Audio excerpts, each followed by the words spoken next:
وبركاته. الحمد لله نحمده ونستعينه ونستغفره ونؤمن به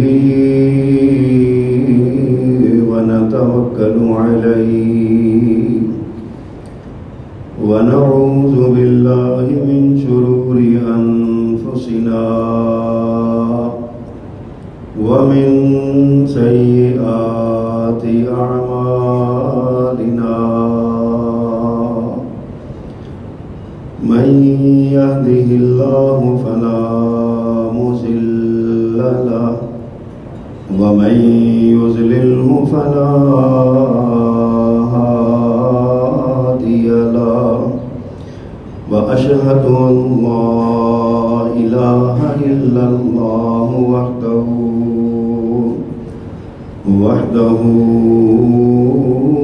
لا شريك له وأشهد أن محمدا عبده ورسوله أما بعد فإن خير الحديث كتاب الله وخير الهدي هدي محمد صلى الله عليه وسلم وشر الأمور محدثاتها وكل محدثة بدعة وكل بدعة ضلالة وكل ضلالة في النار.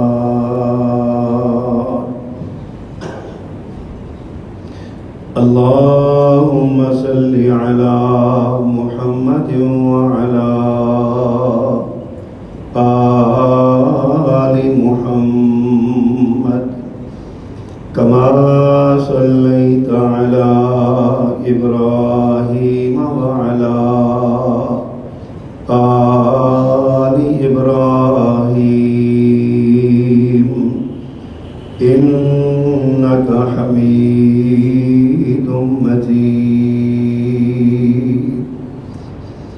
اللهم بارك على محمد وعلى آل محمد كما باركت على إبراهيم وعلى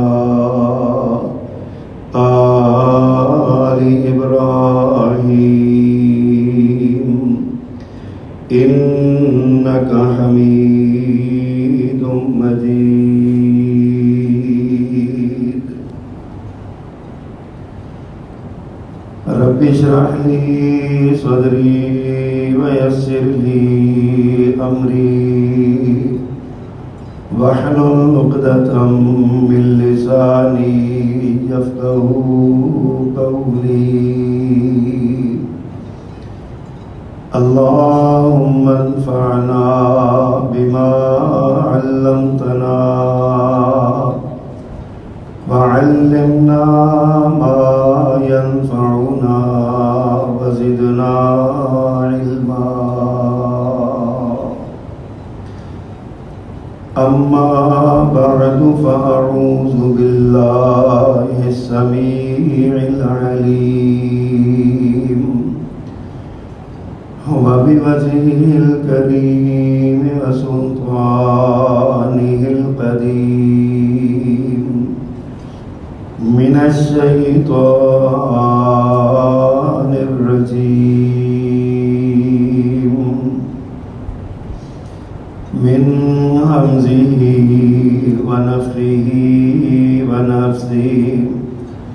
بسم الله الرحمن الرحيم. يريدون أن يطفئوا نور الله بأفواههم ويأبى الله إلا أن يتم نوره ولو كره الكافرون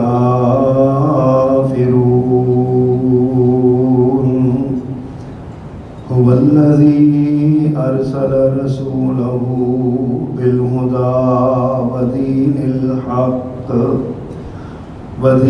الحق ليظهره على الدين كله ولو كره المشركون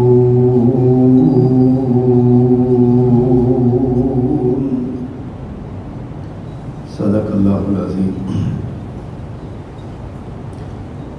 ہر قسم کی حمد و ثنا، تعریف و تسبیح، تکبیر و تحلیل، بڑائی، بزرگی، کبریائی کے سارے کلمات اللہ جل جلالہ کے لیے خاص ہیں، جو اکیلا ہی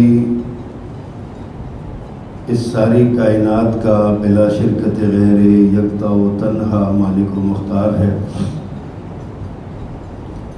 اور درود و سلام امام الرسول خطیب الانبیاء سید ولد آدم رسول محتشم نبی معظم امام الہدا رسول خدا جناب محمد الرسول اللہ صلی اللہ علیہ وآلہ وصحبہ وسلم کی ذات گرامی کے لیے مختصر کلمات حمد و صلات کے بعد انسان پر اللہ کی جتنی بھی نعمتیں ہیں وہ ساری کی ساری نعمتیں عظیم ترین ہیں، لیکن ان ساری نعمتوں سے بڑی نعمت دین حق کی، دین اسلام کی نعمت ہے۔ اسلام وہ عظیم چیز ہے جس کے ذریعے انسان کفر، شرک اور گمراہی کے اندھیروں سے نکل آتا ہے اور وہ ایک نور میں آ جاتا ہے، ایک روشنی میں آ جاتا ہے۔ ایسا نور جو اس کی زندگی کو سنوار دیتا ہے، جو اس کو اللہ سبحانہ و تعالیٰ کے رستے پر چلا دیتا ہے، جو اسے اللہ کی طرف پہنچا دیتا ہے۔ اللہ نے فرمایا أَوَمَنْ كَانَ مَيْتًا فَأَحْيَيْنَاهُ وَجَعَلْنَا لَهُ نُورًا يَمْشِي بِهِ فِي النَّاسِ كَمَنْ مَثَلُهُ فِي الظُّلُمَاتِ لَيْسَ بِخَارِجٍ مِنْهَا۔ فرمایا کیا وہ شخص جو مردہ تھا ہم نے اسے زندہ کیا اور اس کے لیے ایک نور بنایا جس کے ساتھ وہ لوگوں میں چلتا پھرتا ہے، کمم مثلہ، اس کی مثال اس شخص جیسی ہو سکتی ہے، فی الظلمات، جو اندھیروں میں ہے، لیس بخارج منہا، اور وہ اسے نکلنے والا نہیں ہے۔ یعنی ایک آدمی نور میں ہے، روشنی میں ہے، اور اس کے مقابلے میں ایک شخص تاریکی میں ہے، اندھیرے میں ہے، تو کیا یہ دونوں برابر ہو سکتے ہیں بھلا؟ جو روشنی میں ہے وہ زندہ ہے، جو ظلمت اور جہالت کی گھٹا ٹوپ تاریکیوں میں ہے وہ مردے کی طرح ہے۔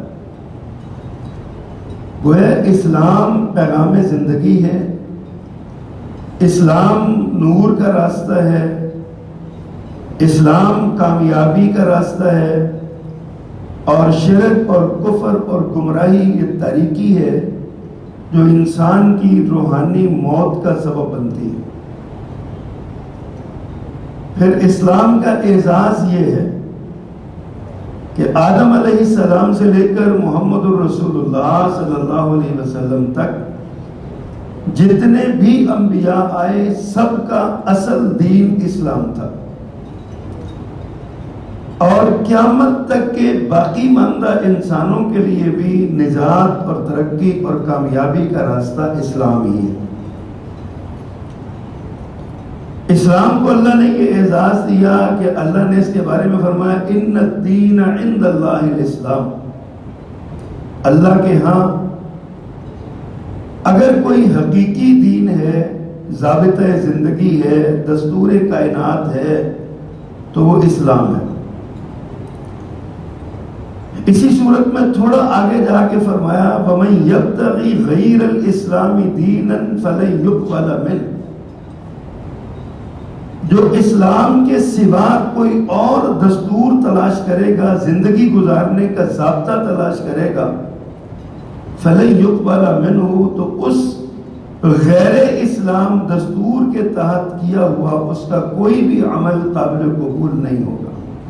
فَلَن يُقْبَلَ مِنْهُ، اس سے قبول نہیں کیا جائے گا اس کا وہ دین جو اس نے اللہ کے بھیجے ہوئے دین کو چھوڑ کر کوئی دین اپنا رکھا ہے۔ یہ اسلام کا اعزاز ہے،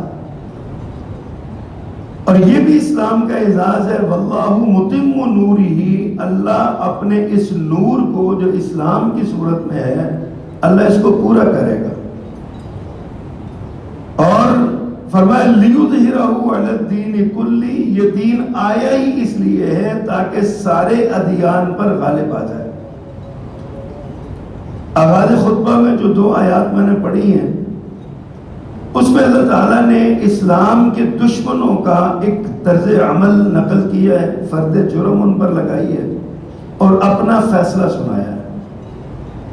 فرمایا یریدون لیطفئوا نور اللہ، یا فرمایا یریدون ان یطفئوا نور اللہ بافواہہم، یہ لوگ چاہتے ہیں کہ اللہ کے اس نور کو اپنی منہ کی پھونکوں سے بجھا دیں۔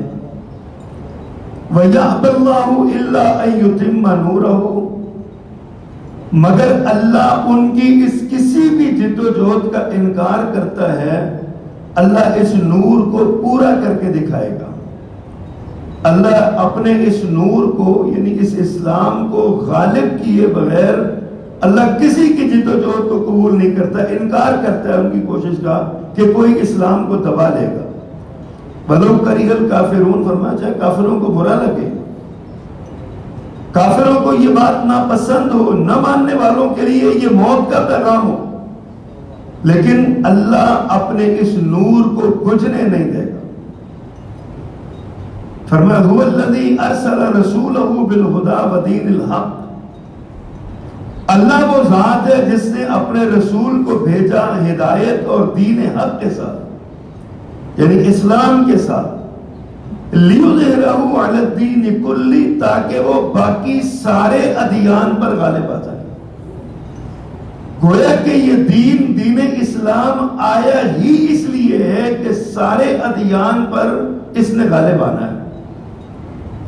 تاریخ کے تناظر میں ہم دیکھتے ہیں کہ ایک موقع ایسا آیا تھا جب ساری دنیا پر اسلام ہی اسلام تھا، لوگ اسلام کو مانتے تھے یا نہیں مانتے تھے، لیکن اسلام ان پر غالب تھا اور وہ اسلام کی غلبے کو تسلیم کرتے تھے۔ کفار جو جزیہ دیتے تھے، ٹیکس دیتے تھے، یہ اصل میں اسلام کے غلبے کی دلیل تھی، اور اسلامی تہذیب کو وہ اپناتے تھے۔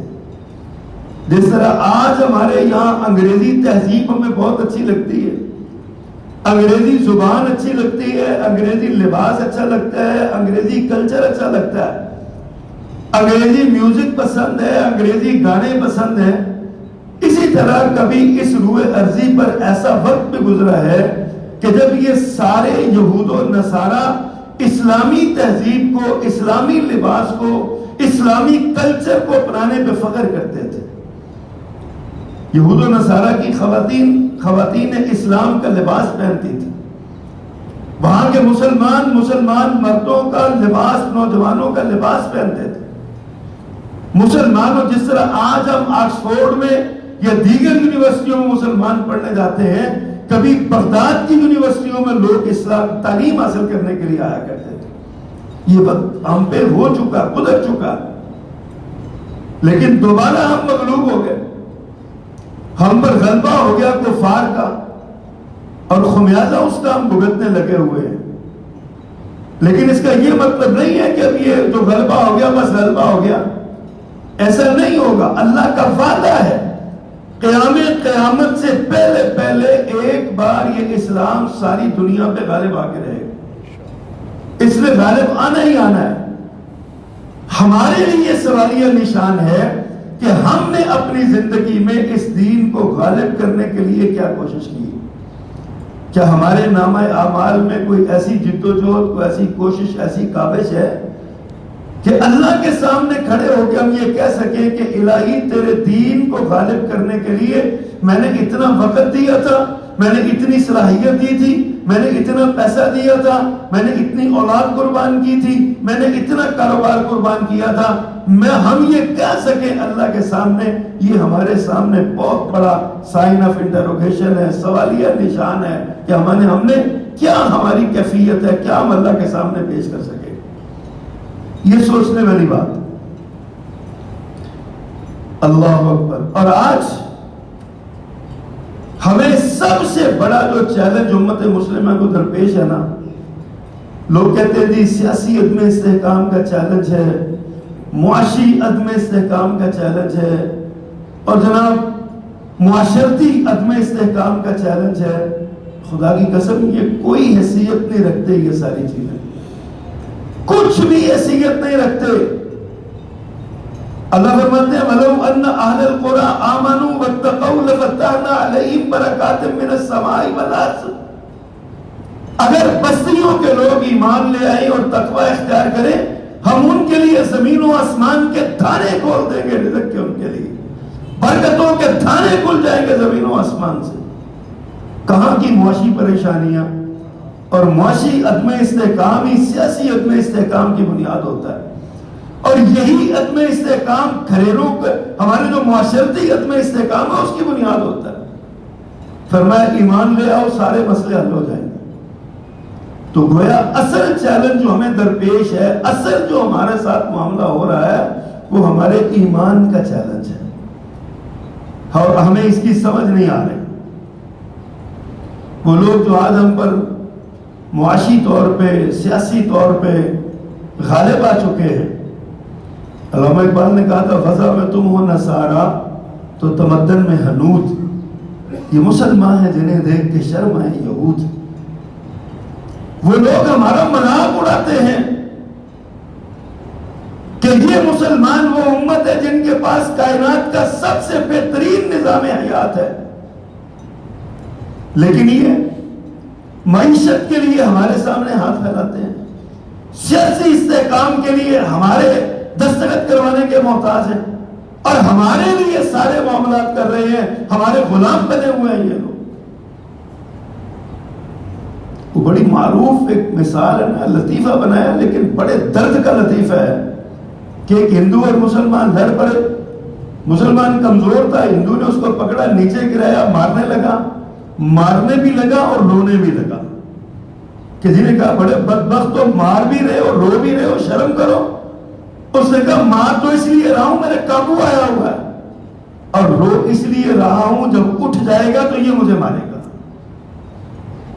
آج امت مسلمہ گری ہوئی ہے اور ساری دنیا کو ڈر ہے کہ ان سے اسلام واپس ان کا آ گیا تو یہ ہم سب کو آگے لگا لیں گے۔ اس سے پہلے لگائے جا چکے ہیں، اس سے پہلے ہم غالب آ چکے ہیں۔ اب اندازہ کیجئے کہاں مدینہ منورہ اور کہاں فلسطین بیت المقدس، امیر المومنین 22.5 لاکھ مربع میل کا حکمران تنہا نکلتا ہے، ایک غلام ہے اور ایک خود اونٹ پہ سوار ہو کے بیت المقدس کی چابیاں لینے کے لیے جا رہے ہیں۔ کسی کا خوف نہیں، کسی کا ڈر نہیں، کوئی حملے کا خدشہ نہیں، اور وہ چاہتے ہیں وہاں پہ جا کے، اور سارا جو ہی مورخین نے لکھا ہے کہ جو ہی حضرت عمر بیت المقدس کی دیواروں سے لوگوں کو نظر آنے لگے نا، تو جتنے یہودی اور عیسائی ربی اور پادری تھے نا، وہ سارے کے سارے اپنے کمروں میں دوڑے، اپنی تورات اور انجیل کو کھولا، نشانیاں ڈھونڈی، اور واپس آئے تو حضرت عمر کے قدموں میں چابیاں رکھ دی تھی کہ ہماری کتاب میں تمہاری ساری نشانیاں موجود ہیں۔ سیماہم فی وجوہہم من اثر السجود. قرآن نے یہ ذکر کیا ہوا ہے کہ ان کا ذکر تورات میں اور انجیل میں اور ان کے چہروں سے سجدوں کے نشان پیشانیوں سے نظر آ رہے ہیں. ان کو پتہ ہے کہ مسلمان اٹھ گئے تو ہمیں ماریں گے. حالانکہ مسلمان جو اصل تعلیم ہے نا اسلام کی، اس میں نبی محترم صلی اللہ علیہ وسلم کے جو وار دا ٹرائل ہے، جنگی فلسفہ ہے، اس میں پیارے پیغمبر کا طریقہ یہ ہے کہ آپ نے مارا نہیں یا بھگایا. اور جب دشمن بھاگ بھاگ کے تھک گیا، میرے آقا نے اپنے بازو کھول کے اس کو سینے سے لگا دیا. حضرت اکرمہ رضی اللہ تعالیٰ کی مثال ہمارے سامنے ہے. کہاں اتنا بڑا مجرم کہ آرڈیننس رسالت کی زبان سے جاری ہوتا ہے، غلاف کعبہ سے چمٹا ہوا ملے تو مار ڈالنا.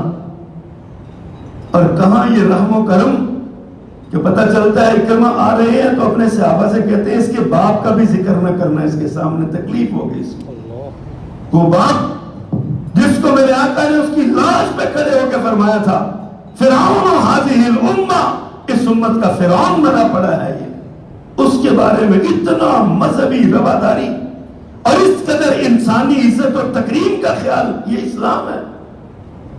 اور جب اکرمہ سامنے آتے ہیں جن کو قتل کا حکم دیا ہوا تھا، سامنے آتے ہیں تو میرے آقا آگے قدم بڑھا کے کہتے ہیں مرحباً بالراکب المہاجر، مسافر مہاجر بھائی کے لیے اہلاً سہلاً مرحبا. بھائی لوگوں نے تصور کیا ہوا کہ اسلام آ گیا تو تشدد آئے گا، اسلام آ گیا تو مار پیٹ آئے گی، اسلام آ گیا تو یہ ہوگا وہ ہوگا. اسلام جیسا رحم دل دین اس دنیا میں کوئی ہے تو دکھاؤ تو دکھائے تو صحیح. اسلام جیسا رواداری کا مذہب. لیکن اصل بات یہ ہے کہ اسلام کے مقابلے میں دلیل نہیں ہے کسی کے پاس، اور جب دلیل نہیں نہ ہوتی پھر تذلیل کی جاتی ہے، پھر گالی دی جاتی ہے. اسلام چند سال پہلے ایک پادری تھا ٹیری جونز، اس نے کہا جی میں قرآن کو عدالت میں کھڑا کروں گا، قرآن پہ مقدمہ چلاؤں گا. ہم نے اس وقت بھی کہا تھا قرآن تو 1400 سال سے کٹہرے میں ہے. قرآن تو خود کہتا ہے کہ لاؤ مجھ پہ اعتراض کرو، اعتراض کرنے والوں میرے جیسی ایک آیت بنا کے دکھا دو. قرآن تو 1400 سال سے خود کٹہرے میں کھڑا ہوا ہے، تم نے کیا کٹہرے میں کھڑا کرنا؟ دلیل نہیں ہے، جواب نہیں ہے، اسلامی تعلیمات کا مقابلہ نہیں ہے، اسلام کے پیغام کا مقابلہ اور جوڑ نہیں ہے. اب کیا کہتے ہیں؟ جب مقابلہ نہیں ہے تو پھر گالی دیتے ہیں.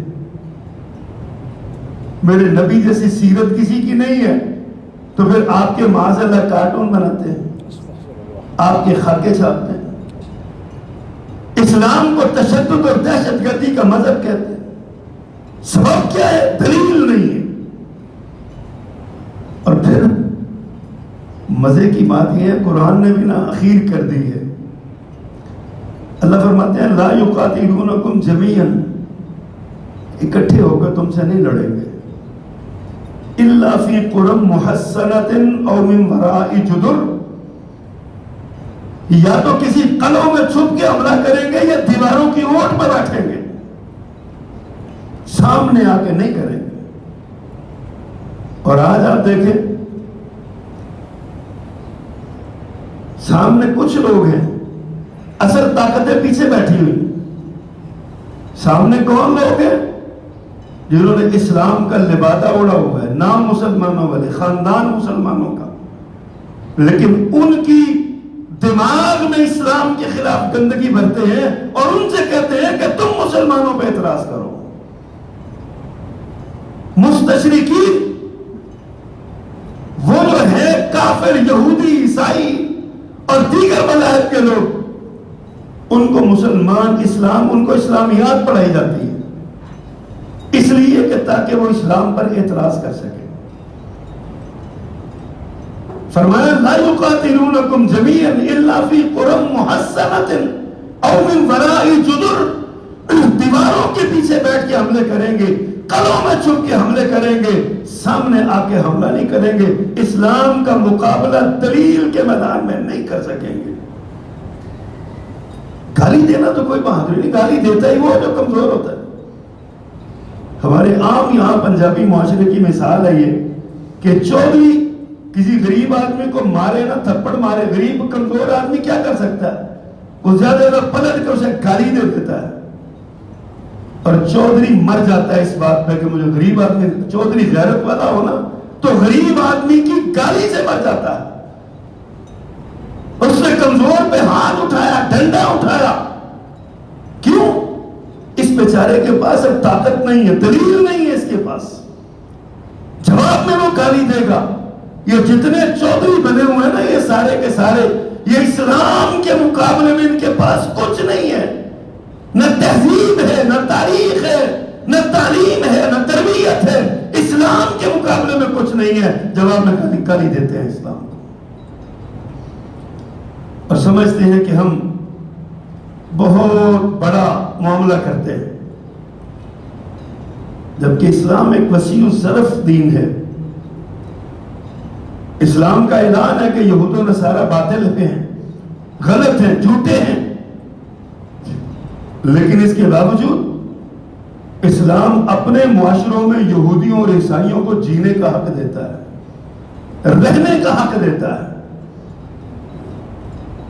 اسلام ہے نا، کہتے ہیں بس تم نے ہمارے مالی معاملات میں، دفاعی معاملات میں، معاشی معاملات میں، ہمارے تبلیغی معاملات میں انٹرفیئرنس نہیں کرنی، تمہارا اس میں منتقل نہیں ہونا چاہیے، اپنی زندگی جیو، تم ہمیں کیا اعتراض ہے؟ یہ اسلام کی عظمت، اس قدر وسیع المشرب ہے یہ دین، اور ہمیشہ خیر خواہی کا دین ہے۔ اسلام کا بدترین دشمن ہے سمامہ بن اسال رضی اللہ تعالیٰ عنہ، گرفتار ہو کے آتے ہیں، میرے آقا کے سامنے بیٹھتے ہیں، آقا فرماتے ہیں سمامہ ایک نظر تو اٹھا کے دیکھو، میرے چہرے کو تو دیکھو۔ کہتے ہیں نعوذ باللہ نعوذ باللہ، تیرے چہرے سے برا چہرہ ہی نہیں ہے، دیکھنے کو جی نہیں چاہتا۔ یقین جانیے کو ہوتا کو ہمارے جیسا تو تلوار پکڑتا اور گردن اڑا دیتا۔ سونا نبی مسکرا پڑے، فرمائے انہوں نے مسیحتیں باندھ دو، اس کو یہاں پہ باندھ دو، آتے جاتوں کو دیکھے، مسلمانوں کو دیکھے، ملتے ہوئے دیکھے، مسلمانوں کے کلچر اور تہذیب کا مشاہدہ کرے، مسلمانوں کی عبادت کا مشاہدہ کرے۔ مسجد کے ستون سے باندھ دیا، کھانا میرے نبی کے گھر سے آتا تھا۔ شمامہ کہتا ہے آپ کے چہرے سے نعوذ باللہ برا چہرہ کوئی نہیں، آپ کے شہر سے برا شہر کوئی نہیں، آپ کی مسجد سے بری جگہ کوئی نہیں، لہذا میں نہیں مانتا۔ میرے آقا گزرتے ہیں، جاتے ہوئے شام کو پوچھتے ہیں سمامہ کیا حال ہے؟ سمامہ ایک ہی بات کہتے ہیں، ان تقتل ذاتن، اگر تو قتل کرے گا تو میں قتل ہونے کا مستحق ہوں، میں نے تم پہ زیادتی کی ہے، لیکن اگر معاف کرے گا تو سردار ہوں، میں چھوڑوں گا نہیں، تمہارا بدلہ دوں گا، تمہاری خیر خیر، تمہارا یہ خیر خیر میرے آقا کی ہے، پکڑا ہوا ہے، باندھا ہوا ہے، روز آپ اس سے گالیاں سنتے ہیں، باز ہی نہیں آتا۔ اب سوچتا ہے کہ مار تو اس نے مجھے دینا ہے تو میں اپنا غصہ تو نکال لوں، لیکن جانتا نہیں تھا آگے بھی رحمت للعالمین ہے۔ میرے آقا نے سکھایا ہی رحم دلی ہے، یہ اسلام کی تعلیم۔ تیسرے دن پھر آقا نے پوچھا سمامہ دیکھو تو صحیح یار، ایک بار تو نظر اٹھا کے دیکھو، وہی جواب دی۔ آپ فرماتے ہیں میرے صحابیوں سمامہ کی مشکیں کھول دو، سمامہ جاؤ تم آزاد ہو، چلے جاؤ اپنے علاقے میں چلے جاؤ۔ یمامہ کا گورنر، اپنے قبیلے کا سردار، جنگی مجرم، جنگی مہم میں قید کیا گیا، اور نبی کریم صلی اللہ علیہ وسلم سے انتہا درجے کی بد اخلاقی کا مظاہرہ کرنے والا۔ آقا نے فرمایا اس کو چھوڑ دو، آزاد کر دو۔ جب میرے آقا نے فرمایا نا آزاد کر دو تو ایک بار گڑبڑا کے نا ایسے ہلا اور نظر میرے نبی کے چہرے پہ جاتی، بس وہ ایک نظر دل کی کایا پلٹ گئی۔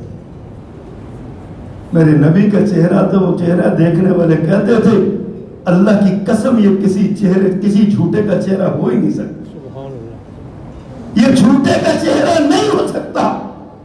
سمامہ نے ایک نظر ڈالی، میرے آقا نے چھوڑ دیا، باہر کو چلا گیا۔ خود کہتے ہیں قدم میرے آگے کو اٹھ رہے تھے، دل میرا پیچھے کو آ رہا تھا۔ تھوڑی دور گئے، وہاں سے غسل کر کے واپس آ گئے۔ میرے آقا مسجد نبی میں بیٹھے ہوئے ہیں، نگاہ اٹھا کے دیکھا تو سمامہ کھڑا ہے۔ بتا سمامہ کیسے آنا ہوا؟ میں نے تو تمہیں چھوڑ دیا تھا، چلے جاتے، چلے کیوں نہیں گئے؟ سمامہ کہتے ہیں اللہ کے پیغمبر گرفتاری اب کیا آپ نے، کلمہ پڑھائیے مسلمان ہوتا ہوں۔ اسلام کی تعلیم تو یہ ہے، اسلام کا ظرف تو یہ ہے، اسلام کی وسعت اور توسع تو یہ ہے۔ آج تم اسلام پر الزام لگاتے ہو، اسلام پر بات کرتے ہو۔ اسلام سے بڑا رواداری کا مذہب، وسعت اور انسانیت کے لیے خیر خواہی کا مذہب کون سا ہو سکتا ہے؟ لیکن میں نے پہلے عرض کیا، آج ہمیں سب سے بڑا خطرہ ہے تو ہمیں ہمارے اسلام کے بارے میں خطرہ ہے۔ ہمیں پتہ ہی نہیں چل رہا ہمارا اسلام ہم سے چھینا جا رہا ہے۔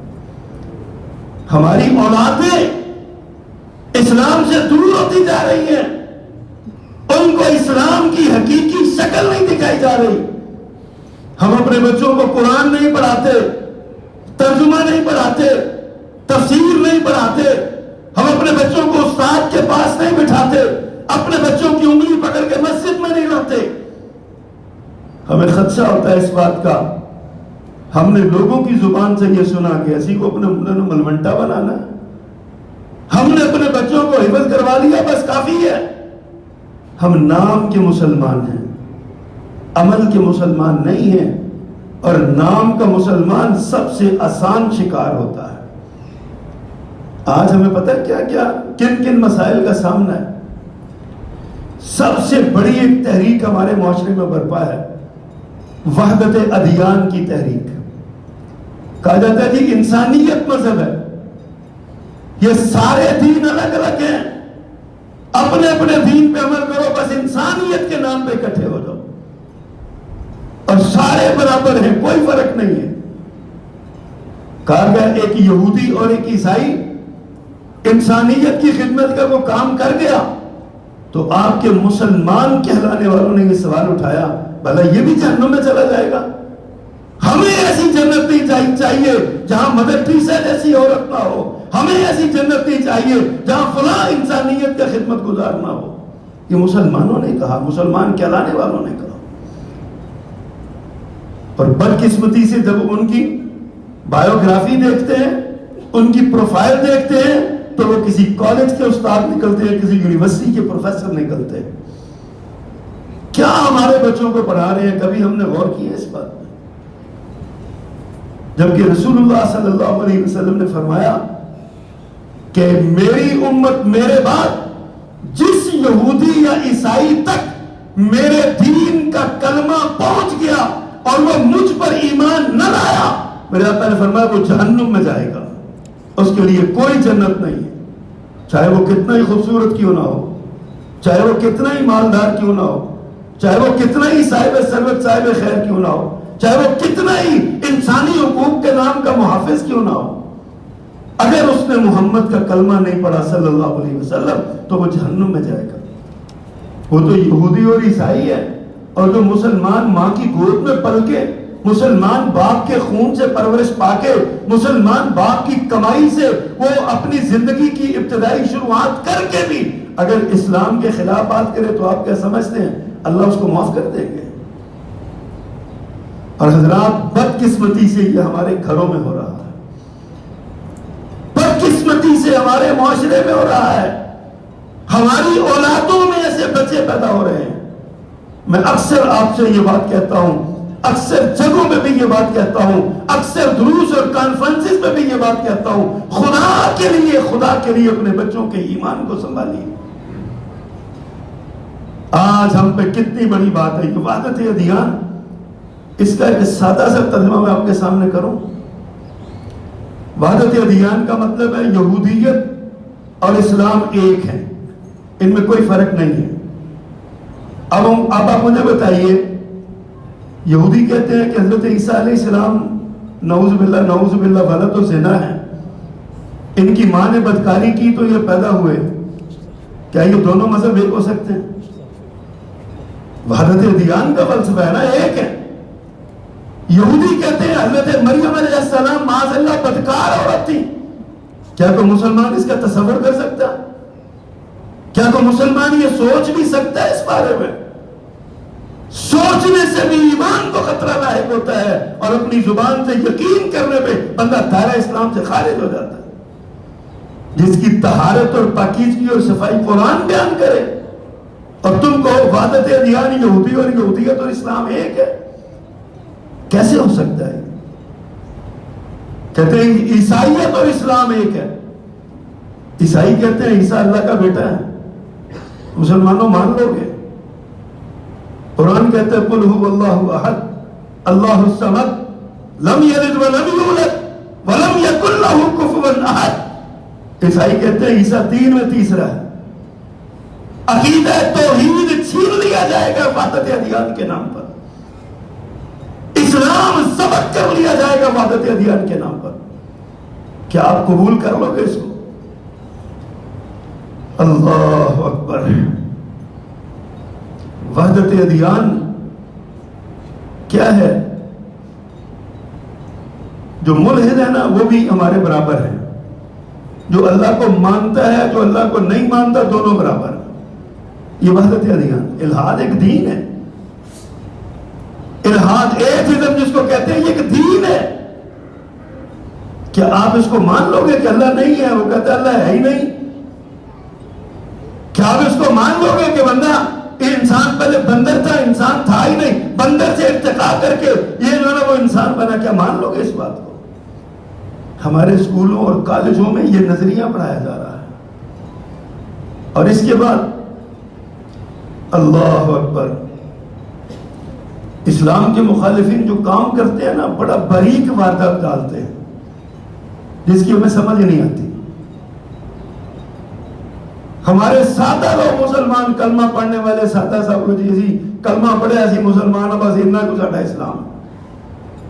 حضرات اسلام کے بارے میں سینسیٹیو ہو جائیے، حساسیت دکھائیے۔ اسلام وہ ہے جو اللہ نے جبریل کے ذریعے محمد پہ اتارا صلی اللہ علیہ وسلم، اور رسول کریم صلی اللہ علیہ وسلم نے اپنے صحابہ کے ذریعے ساری امت تک پہنچایا۔ اب اسلام کے دشمن کیا کرتے ہیں؟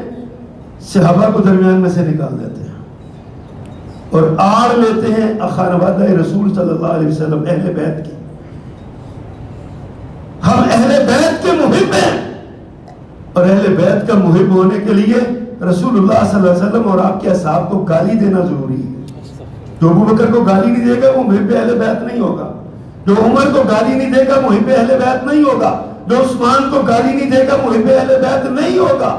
یہ نظریہ ہمارے دماغوں میں اونڈیلا جا رہا ہے، یہ گندا عقیدہ ہمیں پڑھایا جا رہا ہے، اور ہم نے پڑھا ہوا ہے۔ ہم بھول جاتے ہیں کہ ابو بکر صدیق صحابی رسول ہی نہیں ہے، خسر رسول بھی، میرے پیغمبر کے سسر ہیں۔ حضرت عمر میرے پیغمبر کے سسر ہیں، حضرت عثمان میرے نبی کے دوہرے داماد ہیں۔ ہم یہ سارا بھول جاتے ہیں۔ حضرت عثمان کو دامادی سے نکالنے کے لیے بیٹیوں کا انکار کر دیا گیا، کہا بیٹی ایک ہی ہے، صرف بیٹیاں باقی ہے ہی نہیں، اور ہم نے اس کو مان لیا۔ ہم نے کہا ہو سکتا ہے صحیح کہتے ہو۔ حوالہ کیا ہے؟ تاریخ کی کتابیں۔ قرآن کہتا ہے کہ بناتن کا لفظ قرآن بولتا ہے، اور یہ بناتن جمع کا صیغہ ہے، 3 سے زیادہ پر بولا جاتا ہے، 3 یا 3 سے زیادہ پر۔ میرے آقا کی 4 بیٹیاں ہیں، قرآن کا انکار کیا گیا ایک بیٹی کا کہہ کے۔ ہم نے مان لیا، ہم نے اس کو مان لیا۔ اہل بیت کا نام لیا گیا، حضرت علی اہل بیت سے چچا کے بیٹے تھے۔ حضرت عبداللہ بن عباس کو کیوں نہیں مانتے؟ وہ چچا کے بیٹے نہیں تھے، وہ اہل بیت میں سے نہیں تھے۔ حضرت عباس رضی اللہ تعالیٰ عنہ میرے نبی کے محبوب چچا، جن کو آپ اپنے باپ جیسا مقام دیتے تھے، ان کی خاندان کو اہل بیت سے نکال دیا. اور آج بدقسمتی سے یہ سوشل میڈیا نا، ہر بندہ ہی اخبار والا ہے، ہر بندہ ہی چینل والا ہے، ہر ایک ہی بڑا عالم ہے، ہر ایک ہی بڑا محدث اور مفکر ہے. جس کے پاس ہی آ جاتا ہے وہ فتنہ بن جاتا ہے. بند کمروں میں بیٹھ کے ویڈیوز بناتے ہیں، اور ویوز لینے کے لیے، پیسے کمانے کے لیے سب سے آسان راستہ کیا ہے؟ ابو بکر صدیق کو گالی دے دو، ابو بکر کی بیٹی عائشہ کو گالی دے دو. نعوذ باللہ من ذالک. وہ عائشہ جس کی شان میں رب نے 18 آیتیں قرآن میں اتاری ہیں، وہ عمر جس کے بارے میں میرے آقا نے فرمایا لو کان بعدی نبی لکان عمر، میرے بعد کسی نے نبی ہونا ہوتا تو عمر ہوتا. ایک بدبخت اٹھتا ہے، وہ کہتا ہے میری حکومت آ گئی، مکہ مدینہ میں نے قبضہ کیا تو ابو بکر عمر کی لاشیں نکال کے چوک میں لٹکاؤں گا. اور ہم کہتے ہیں یہ اسلام کے بہت بڑے علمبردار ہیں، یہ اسلام کا بہت بڑا ترجمان ہے. یہ بھی وحدت ادیان کے فلسفے کے تحت کام ہو رہا ہے، جس کا جو دل چاہتا ہے کہتا رہے، کوئی روکنے والا نہ ہو. اور بدقسمتی سے حضرت عثمان رضی اللہ تعالیٰ عنہ جیسی شخصیت، جس کے بارے میں میرے آقا نے فرمایا تھا میری اور بیٹیاں بھی ہوتی تو ساری تیرے نکاح میں دے دیتے. فرمایا عثمان ما ذر عثمان ما عمل بعد اليوم، عثمان آج کے بعد نیکی کا کام نہ بھی کرے تب بھی کوئی ٹینشن نہیں، کوئی فکر نہیں ہے اس کو. عثمان بدر میں موجود نہیں تھا، میرے آقا نے عثمان کو بدر کے اس ساتھیوں میں شریک کیا، مال غنیمت کا حصہ دیا. عثمان صلح حدیبیہ میں شریک نہیں تھا، میرے آقا نے اپنے بائیں ہاتھ کو عثمان کا ہاتھ قرار دے کے دائیں ہاتھ میں بیعت کر لی. وہ عثمان آج ایک لعین اور بدبخت اٹھتا ہے اور کہتا ہے عثمان غزوہ احد میں بھاگ گیا تھا، اور انتہائی توہین میں سلوک، توہین میں الفاظ میں کہتا ہے جنگ کا میدان تھا، حالات بگڑ گئے، پتہ نہیں چلا، بے چینی میں کو دائیں بائیں کو بندہ ہو گیا تو اس کو بھاگنا کہتے ہیں. اور اگر بھاگ بھی گئے تو اللہ نے فرمایا وَلَقَدْ عَفَا عَنْهُمْ، اللہ نے عَفَا اللَّهُ عَنْهُمْ، اللہ نے ان کو معاف کر دیا ہے. اللہ کہتے ہیں میں نے معاف کر دیا، اور تم آج 1400 سال بعد کہتے ہو بھاگ گیا تھا. اللہ کی مانے یا تمہاری مانے؟ کس قدر توہین آمیز سلوک میرے نبی کے اصحاب سے کیا جاتا ہے.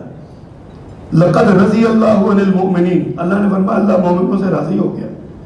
وَلَقَدْ عَفَا اللَّهُ عَنْهُمْ وَلَقَدْ عَفَا عَنْكُمْ وَاللَّهُ ذُو فَضْلٍ عَلَى الْمُؤْمِنِينَ. یہ قرآن کہہ رہا ہے اللہ نے ان پر فضل کیا ہے، اللہ نے ان کو معاف کیا ہے، اللہ نے ان کو رضا کا سرٹیفکیٹ دیا ہے، اللہ ان پہ راضی ہو چکا ہے.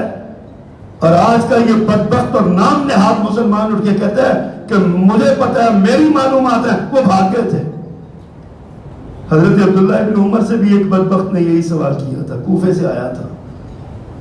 اس نے کہا کہ حضرت عثمان کے بارے میں بتائیں، کیا یہ صحیح ہے کہ حضرت عثمان بدر میں شریک نہیں تھے؟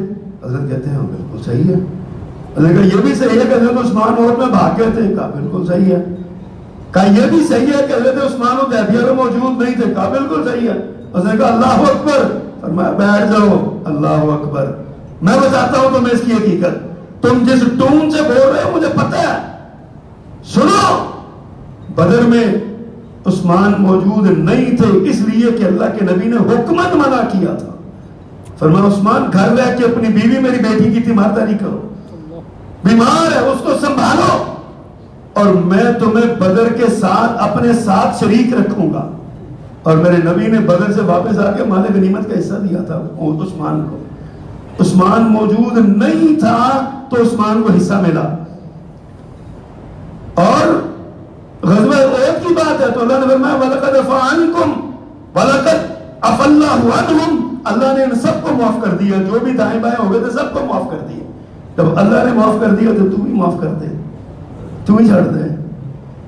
اور تیسری بات کہتے ہیں صلح حدیبیہ کے عقل کے اندھے. صلح حدیبیہ وہ جو بیعت رضوان ہوئی تھی، بیعت رضوان ہوئی عثمان کے لیے تھی. تم کہتے ہو عثمان موجود، عثمان کے لیے ہی تو یہ 14 صحابہ نے بیعت کی میرے نبی کے ہاتھ پہ، یہ مر جائیں گے، یہ عثمان کا بدلہ لے کے جائیں گے۔